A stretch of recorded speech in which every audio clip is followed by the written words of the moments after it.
વડાલીમાં ચાલી રહ્યું છે મતદાન, ત્યારે રમણલાલ વોરા ધારાસભ્યો કાર્યકરોની મહેનતથી ભાજપની જીત નક્કી છે તેવો વિશ્વાસ વ્યક્ત કર્યો।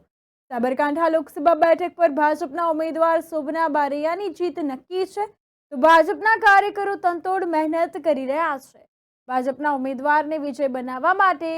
ત્યારે વડાલીની મુલાકાત કરવા માટે રમણલાલ વોરા જિલ્લા ભાજપ પ્રમુખ કનુભાઈ પટેલ, તખ્તસિંહજી હડિયોલ સાથે અહીં મતદાન કેવું ચાલી રહ્યું છે તેની માહિતી મેળવવા માટે તેમજ ન્યૂઝ ફોર ઇન્ડિયા સાથે વાતચીત કરી છે। લોકશાહીનું મહાપર્વ એટલે આજે ચૂંટણીનો દિવસ છે। સમગ્ર ગુજરાતની 25 બેઠકો પર મતદાન ચાલી રહ્યું છે। અત્યાર સુધીમાં જે મતદાનની ટકાવારી જે પ્રમાણે બહાર આવે છે એ પ્રમાણે ભારતીય જનતા પાર્ટી માટે સંતોષજનક પરિણામ દેખાય છે।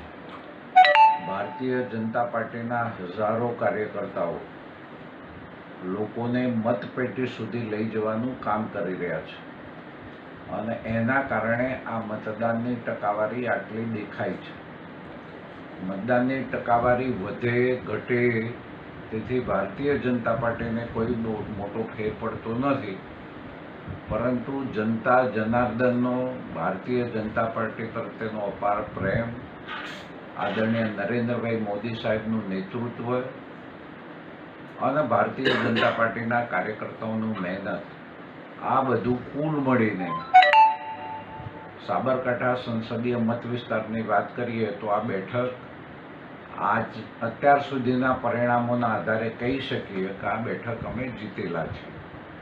માત્ર સાબરકાંઠા નહીં, 25 લોકસભાની સીટો એ ભારતીય જનતા પાર્ટી જંગી બહુમતીથી જીતી રહી છે। ઈડર વિધાનસભાની વાત કરીએ તો ખૂબ સારું અત્યાર સુધીનું મતદાન થયું છે। ગરમી છે, પરંતુ અમારો કાર્યકર્તા ગરમીમાં પણ તપીને પણ મતદારોને બહાર લાવી રહ્યો છે અને મતદારો પણ હોંશે હોંશે આવી રહ્યા છે।